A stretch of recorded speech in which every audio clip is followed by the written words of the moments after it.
Good evening dear students. Production management के इस तीसरे ई लेक्चर में आप सभी का स्वागत है। तो बच्चों, इसके पहले जो दो ई लेक्चर हमने बनाए थे उसमें चैप्टर 1 के जो 5 महत्वपूर्ण प्रश्न हो सकते थे सिलेबस के अनुसार, उन पर हमने चर्चा की थी। आज हम छठा जो प्रश्न है उनमें दो टॉपिक्स हैं जो महत्वपूर्ण हैं, उनको संक्षिप्त टिप्पणी के रूप में पूछा जा सकता है या फिर अलग से भी प्रश्न बनाकर पूछा जा सकता है। पहला है समविच्छेद विश्लेषण, या लाभ अलाभ विश्लेषण भी इसी को कहते हैं, अंग्रेजी में कहते हैं ब्रेक इवन एनालिसिस। और दूसरा है बच्चों गैंट चार्ट। तो आइए बिना देरी किए हम शुरुआत करते हैं। सबसे पहले हम पढ़ लेते हैं समविच्छेद विश्लेषण या लाभ अलाभ विश्लेषण क्या होता है, और जिसको अंग्रेजी में ब्रेक इवन एनालिसिस भी कहते हैं, वो क्या होता है। तो बच्चों, आप जानते हैं कि किसी भी व्यवसाय का जो प्रथम उद्देश्य होता है वो होता है लाभ अर्जित करना या लाभ कमाना। तो बच्चों, अतः किसी व्यवसाय में लाभ का आकलन करने के उद्देश्य से उत्पादन लागत, विक्रय मूल्य एवं लाभ में संबंध स्थापित करना ही समविच्छेद विश्लेषण कहलाता है। तो बच्चों, यदि लाभ का आकलन करना है तो हमें क्या पता होना चाहिए? उत्पादन लागत और विक्रय मूल्य। जब ये दोनों हमको पता होंगे तो हम लाभ की गणना कर सकते हैं। तो इन तीनों में जो संबंध स्थापित करना है वही कहलाता है समविच्छेद विश्लेषण। अब बच्चों, इसमें एक चीज और आ जाती है, समविच्छेद बिंदु। समविच्छेद बिंदु को अंग्रेजी में कहते हैं ब्रेक इवन पॉइंट, और इसको शॉर्ट में लिखा जाता है बीईपी, ब्रेक इवन पॉइंट यानी समविच्छेद बिंदु। तो ये बच्चों बहुत ही महत्वपूर्ण होता है और ये भी कई बार पूछ लिया जाता है। तो ये बहुत इजी है कि किसी व्यवसाय का वह बिंदु जहां ना तो लाभ हो रहा हो और ना हानि, समविच्छेद बिंदु कहलाता है। यानी समविच्छेद बिंदु क्या है? ब्रेक इवन पॉइंट, जहां व्यवसाय को ना तो लाभ हो रहा है और ना हानि हो रही, यानी लाभ अलाभ बिंदु। अब इसमें देखिए डायग्राम में बच्चों बिल्कुल आसानी से आप इसको समझ सकते हैं। ये देखिए बच्चों, तो इसमें हम बच्चों क्या है, वाई अक्ष में हम रुपए यानी जो भी लागत या जो भी कमाई है वो हम दर्शा रहे हैं, और एक्स अक्ष में हम आउटपुट दर्शा रहे हैं। तो बच्चों यहां से इसमें दो लाइन आई। एक तो देखिए रेड लाइन, ये जो आप देख रहे हैं ये इनकम की लाइन है, ये वाली रेड लाइन आप देख रहे हैं ए। और दूसरा जो है ये आप देख रहे हैं ये कॉस्ट की लाइन है, यानी ये सी वाला जो आप कर्व देख पा रहे हैं। तो ये बच्चों ए और सी जो कर्व जहां पर एक दूसरे को काट रहे हैं यानी विच्छेद कर रहे हैं, यहां ये पॉइंट पी है बच्चों, ये आप देख पा रहे हैं। तो पॉइंट पी पर विच्छेद कर रहे हैं, तो यही जो पॉइंट पी है कहलाता है ब्रेक इवन पॉइंट। तो बच्चों इस P से यदि हम एक्स अक्ष पर एक लाइन ड्रॉ कर दें PQ, तो देखिए ये PQ आ गई। तो बच्चों PQ के पहले अगर आप ध्यान से देखें तो PQ के पहले हम कह सकते हैं कि व्यवसाय को हानि हो रही होगी, और यदि इसके बाद जो आगे हम बढ़ते हैं तो वहां पर क्या हो रहा होगा? व्यवसाय को लाभ हो रहा होगा। तो यही बच्चों कहलाती है सम, जो खंडन विश्लेषण भी इसको कहते हैं, सम लाभ अलाभ विश्लेषण भी कहते हैं, या ब्रेक इवन एनालिसिस या फिर ब्रेक इवन पॉइंट ज्ञात करने का जो प्रोसेस है वो यही है। और इस ग्राफ को बनाना बच्चों बहुत जरूरी है, बिल्कुल इजी है। एक लाइन आप जीरो से यहां शुरू करेंगे बच्चों, ये इनकम की लाइन है ए। दूसरी आपको बना देना है कॉस्ट की लाइन। तो कॉस्ट दो तरह की होती है, एक तो होती है आपकी फिक्स्ड कॉस्ट और दूसरी होती है वेरिएबल कॉस्ट। तो इस तरह से ये वेरी कर रहा है, तो ये कर्व बन गया। दोनों जहां काटे वो पॉइंट पी है, उसको कहते हैं ब्रेक इवन पॉइंट। यानी इस पॉइंट पर ना तो व्यवसाय को लाभ हो रहा होगा और ना हानि। एक लाइन ड्रॉ कर दी PQ हमने, एक्स अक्ष में लंबवत लाइन, तो उसके पहले व्यवसाय को हानि हो रही होगी और उसके बाद जो होता है वो व्यवसाय को लाभ होता है। तो ये लाभ और हानि का ये पूरा है जो विश्लेषण हो जाता है। तो इस कर्व को बच्चों जरूर बनाना है, इसको स्क्रीनशॉट करके रख लीजिए और इसको जरूर करिए। अब समविच्छेद बिंदु की गणना कैसे की जाती है? हमको कहीं कैलकुलेशन करना है बीईपी निकालने का, तो ब्रेक इवन पॉइंट का ये कैलकुलेट करने का एक सूत्र होता है सिंपल सा, फिक्स्ड कॉस्ट और बटे में कर देते हैं फिक्स्ड कॉस्ट प्लस प्रॉफिट। और बच्चों परसेंटेज निकालना होता है तो 100 का गुणा कर देते हैं, आप जानते ही हैं। तो जैसे फिक्स्ड कॉस्ट को हिंदी में यदि कहें तो नियत लागत बोलते हैं, और प्रॉफिट को कहते हैं लाभ। तो बच्चों हिंदी में इस सूत्र को लिख सकते हैं नियत लागत बटे नियत लागत प्लस लाभ, और गुणे कर देते हैं 100 का। तो ये बच्चों अगर नियत लागत पता है 6,67,605 और नियत लागत नीचे लिख के प्लस इसमें प्रॉफिट जोड़ दिया, जैसे प्रॉफिट 5,22,000 है तो इसमें जोड़ दिया और गुणा हमने 100 का कर दिया, तो सीधे ये 56.11% निकल करके आ गया। दूसरा उदाहरण बच्चों आप ले लीजिए, दूसरा आप इस वाले उदाहरण से देख लीजिए कि ये नियत लागत 8,18,640 थी, तो ऊपर लिखा बटे में इसके साथ में आपने जोड़ दिया लाभ को 8,80,000, तो ये निकल करके आया 48.2%। तो इस तरीके से इस सूत्र के द्वारा आप ब्रेक इवन पॉइंट या फिर समविच्छेद बिंदु की गणना कर सकते हैं।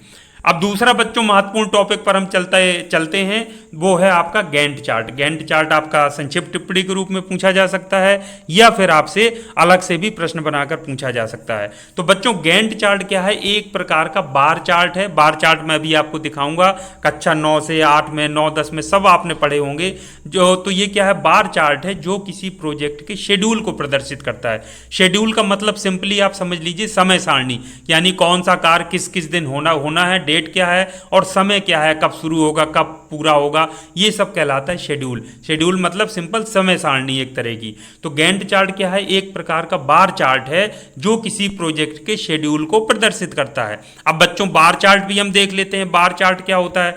तो बार चार्ट बच्चों क्या होता है? किसी डेटा का ग्राफीय प्रदर्शन होता है, यानी ग्राफ में उस डेटा को प्रदर्शित करना। तो इसमें डेटा को ऊर्ध्वाधर या क्षैतिज आयताकार बार या आयताकार सिल्लियों द्वारा दिखाया जाता है। अब मैं आपको ये दिखा देता हूं, बार चार्ट ये होता है बच्चों। ये गैंट चार्ट नहीं, ये सिंपली एक बार चार्ट है जो आपने कक्षा 8 9 10 में देखे होंगे, पढ़े होंगे। कोई डेटा दे दिया तो ये ग्राफ इस तरीके की देखिए बना दिया, आयताकार सिल्लियां ये बना दी है। तो इस तरीके से बार चार्ट बनाया जाता है। तो इसी तरीके से जो प्रेजेंटेशन डेटा का किसी इंडस्ट्री या उद्योग में हम करते हैं तो उसमें क्षैतिज इस तरीके के बार या फिर ऊर्ध्वाधर बार बना करके हम उसको दिखा सकते हैं प्रोजेक्ट की गतिविधियों को। तो उसी को कहते हैं बच्चों गैंट चार्ट। अब बच्चों हम बात कर लेते हैं कि गैंट चार्ट को गैंट चार्ट क्यों कहते हैं। तो मैं आपसे बताऊं कि एक विद्वान थे जिनका नाम था हेनरी गैंट। तो इन्होंने सन 1910 से 1915 के बीच में क्या किया था, इस तरह के चार्टों का डिजाइन कर उनको लोकप्रिय बनाया था। इसलिए उनकी याद में इन चार्टों को गैंट चार्ट के नाम से जाना जाता है। ये बड़ा महत्वपूर्ण पैराग्राफ है बच्चों, याद रखिएगा। तो गैंट चार्ट किसके नाम पर पड़ा? हेनरी गैंट के नाम पर, जिन्होंने 1910 से 1915 के बीच में इस तरीके के चार्टों को बनाया और इंडस्ट्री में उनको बहुत लोकप्रिय बनाया। तो जो भी कार्य होते थे, टास्क होते थे, तो उनको आसानी से इस तरीके के चार्ट बना करके पूरे प्रोजेक्ट की जो रूपरेखा थी उसको समझा जा सकता था। इसीलिए उनकी याद में बच्चों इस तरीके के चार्ट बनते हैं, उनको गैंट चार्ट के नाम से जाना जाता है। अब बच्चों एक सिंपल गैंट चार्ट मैंने बनाया है, वो मैं आपको दिखा देता हूं कि किस तरीके से आप सिंपली उसको गैंट चार्ट को जो डिफरेंट टास्क होते हैं उनको आप दिखा सकते हैं। तो बच्चों ये है वो गैंट चार्ट जो मैंने आपको समझाने के उद्देश्य से बनाया है। कितना इजी है आप इसको समझ सकते हैं। तो मान लीजिए कोई प्रोजेक्ट है जिसमें 4 तरीके के कोई कार्य होने हैं। तो आप देखिए सबसे पहले क्रम संख्या हमने लिख लिया, फिर कार्य का नाम यानी टास्क नेम, अंग्रेजी में आप कहें, टास्क को हिंदी में कार्य ही कहते हैं। तो मान लो टास्क या कार्य कुछ भी हो सकते हैं, तो नाम हमने दे लिया, उदाहरण के टास्क 1 है, टास्क 2 है, टास्क 3 है, टास्क 4 है। ठीक है बच्चों। अब जो टास्क है या कार्य है उनकी कुछ अवधि होगी, यानी कोई कार्य 4 दिन में पूरा होगा, कोई 2 दिन में, कोई 3 दिन में, कोई 5 दिन में। तो यहाँ कार्य की अवधि लिख दी, यानी ड्यूरेशन लिख दिया। तो टास्क 1 बच्चों कार्य की अवधि क्या है? 4 दिन। टास्क 2 की कार्य की अवधि बच्चों 2 दिन, टास्क 3 की 3 दिन, और टास्क जो 4 है, चौथा कार्य है, वो 5 दिन में पूरा होना है। तो बच्चों अब एक सप्ताह आप ले लीजिए, एक एक सप्ताह के आप कॉलम बना लीजिए। तो बच्चों जैसे अक्टूबर में हम बात करें 2022 में, तो 2 अक्टूबर को आपका संडे पड़ रहा था, तो 2 अक्टूबर से 8 अक्टूबर तक एक सप्ताह हो गए। 2 अक्टूबर से 8 अक्टूबर 2022, उसके बाद आप 9 अक्टूबर से 15 अक्टूबर 2022 दूसरा सप्ताह है, 7 दिन होते हैं। तो बच्चों Sunday, Monday, Tuesday, Wednesday, Thursday, Friday, Saturday, इस तरह से आपने लिख लिया। तो उसके बाद बच्चों देखिए टास्क 1 है, 4 दिन में पूरा होना है, तो संडे को तो काम होना नहीं है। तो देखिए हमने क्या किया है, इसको ग्रे कलर से दिखा दिया, यानी इस दिन बंद रहता है, कोई भी ऑफिस या आप इंडस्ट्री कह लीजिए, कार्य नहीं होता है, तो इसको हमने ग्रे कलर से दिखा दी। इसी तरह से ये वाले संडे को भी ग्रे कलर से दिखा दिया। अब बच्चों अब आप देखिए ध्यान से कि टास्क 1 जो होना है 4 दिन में पूरा होना है। तो बच्चों मंडे से देखिए शुरू हो रहा है, कब खत्म हो रहा है? थर्सडे को। तो यानी मंडे, ट्यूसडे, वेडनेसडे, थर्सडे 4 दिन हो गए। तो ये देखिए दिखा रहा है कि टास्क 1 है वो 4 दिन में मंडे से शुरू होगा और थर्सडे को खत्म हो जाएगा। अब बच्चों हम बात कर लेते हैं दूसरे टास्क की। टास्क 2 है, 2 दिन में होना है। तो ये देखिए टास्क 1 के साथ साथ में टास्क 2 शुरू हो रहा है, तो ये भी मंडे से शुरू हुआ और ट्यूसडे को फिनिश हो जाएगा। तो देखिए ये हमको पता चल गया। तो बच्चों बिल्कुल पता चला, अब ओवरलैपिंग पता चल रही है, टास्क 1 के साथ टास्क 2 भी चलेगा पैरेलल में। तो हमको पता चलेगा कि कौन सा टास्क साथ साथ साथ में एक साथ चलेंगे।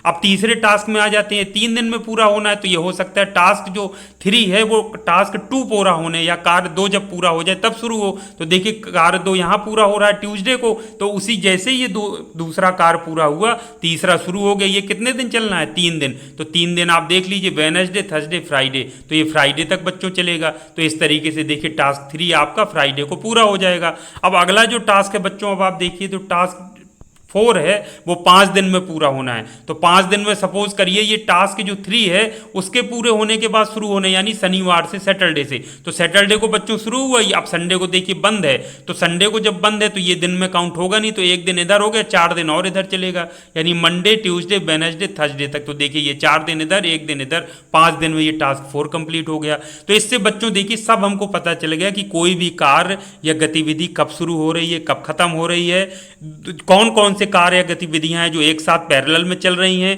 कौन सी ऐसी गतिविधियां हैं जो एक गतिविधि पूरी होने के बाद दूसरी गतिविधि शुरू होती है। तो इस तरीके की सारी जानकारियां बच्चों गैंट चार्ट से हमको पता चल रही हैं। तो ये इंडस्ट्रीज में बच्चों बहुत लोकप्रिय होते हैं और इस तरीके की सारी गतिविधियों की जानकारी हम किसी भी प्रोजेक्ट के लिए गैंट चार्ट बना करके ले सकते हैं। अब आगे बच्चों बात कर लेते हैं गैंट चार्ट के कुछ लाभ अलाभ विशेषताएं भी हैं, उनके बारे में भी बात कर लेते हैं। तो ये देखिए बच्चों गैंट चार्ट में निम्नलिखित सूचनाएं एक ही दृष्टि में देखी जा सकती हैं। जैसे विभिन्न गतिविधियां कौन कौन सी हैं, यानी कितने कार्य हैं जो गतिविधियां टास्क 1, 2, 3, 4 नाम हमने दे दिया था। प्रत्येक गतिविधि कब शुरू होती है, कब समाप्त होती है, इसका भी पता चल जाता है। तीसरा है बच्चों प्रत्येक गतिविधि कितने समय तक चलती है, कब से शुरू हुई कब तक, वो भी देखिए हमको पता चल जा रहा था। गतिविधियों की ओवरलैपिंग, यानी कौन सी गतिविधियां साथ साथ कितने समय के लिए चल रही हैं, वो भी पता चल गया। और पूरे प्रोजेक्ट की शुरुआत तथा समाप्ति की तिथि, पूरा प्रोजेक्ट कब शुरू हो रहा था कब समाप्त हो रहा था, वो देखिए चार्ट देख करके हम बता सकते हैं। कोई भी बता सकता है डेट शायद कि इस डेट को ये खत्म हो जाएगा। तो इस तरीके से ये सारी जानकारियां जो मैंने आपको बताया है वो बहुत इंपॉर्टेंट है, उसको स्क्रीनशॉट करके अपनी कॉपी में बना लीजिए और पूरा आप उसको एक बार समझ लेंगे तो पूरी आपको गैंट चार्ट बिल्कुल आपको ईजी लगेगा, कभी आपको कोई दिक्कत नहीं होगी। अब बच्चों अलग से पूछ लेता है कई बार गैंट चार्ट के लाभ बताइए, अलाभ बताइए, यानी एडवांटेजेस ऑफ गैंट चार्ट। तो आइए देख लेते हैं। एक तो पहला है आपका कि हाई लेवल का ओवरव्यू, यानी उच्च स्तरीय अवलोकन, यानी बहुत सारी चीजों का अवलोकन करके हम देख सकते हैं। दक्षता में वृद्धि होती है, इफिशिएंसी यानी इंप्रूव करता है, संसाधनों के प्रबंधन में मदद करता है, उत्पादकता यानी प्रोडक्टिविटी इंक्रीज करता है या उसमें वृद्धि करता है, जटिल सूचनाओं को मैनेज करता है और इसके साथ साथ में एक से अधिक प्रोजेक्ट्स को मैनेज करने में मदद करता है, यानी कई प्रोजेक्ट एक साथ चल रहे हों तो उसके लिए भी हम गैंट चार्ट बना करके उसको सब चीजें समझ सकते हैं एक ही बार में कि हाँ भाई ये प्रोजेक्ट कहाँ कहाँ ओवरलैप हो रहे हैं, किस तरीके से इनमें प्रोग्रेस हो रही है। सातवां है पूरे प्रोजेक्ट की जो महत्वपूर्ण तिथियां हैं उनका पता चल जाता है। तो ये सारे बच्चों वही लाभ हैं जो आपने चार्ट के थ्रू अभी समझे थे। अब हम बात कर लेते हैं गैंट चार्ट के अलाभ कौन कौन से हैं। तो गैंट चार्ट के अलाभ की बात करें तो डिसएडवांटेजेस ऑफ गैंट चार्ट। तो पहला है गैंट चार्ट बनाने में समय अधिक लगता है। जितना आसान, जैसे हमने आसानी से उसको बनाकर समझा तो उतना आसान नहीं होता है, क्योंकि बच्चों एक प्रोजेक्ट में बहुत सारी गतिविधियां हो सकती हैं और कौन सी गतिविधि कब शुरू हो रही कब खत्म हो रही है, सब एक साथ चीजें ड्रॉ करना बनाना बहुत कठिन होता है। तो गैंट चार्ट बनाना एक क्या है बच्चों, जटिल कार्य है, कॉम्प्लिकेटेड वर्क है। तीसरा है बच्चों कार्य की प्राथमिकताओं का पता नहीं चल पाता, यानी कौन सा कार्य पहले पूरा होना चाहिए या हो रहा है और कौन सा कार्य दूसरी बाद में पूरा होना चाहिए, इन सब का प्राथमिकताओं का चार्ट देखकर पता नहीं चलता है। कार्य की एक दूसरे पर निर्भरता के बारे में ज़्यादा जानकारी नहीं हो पाती है।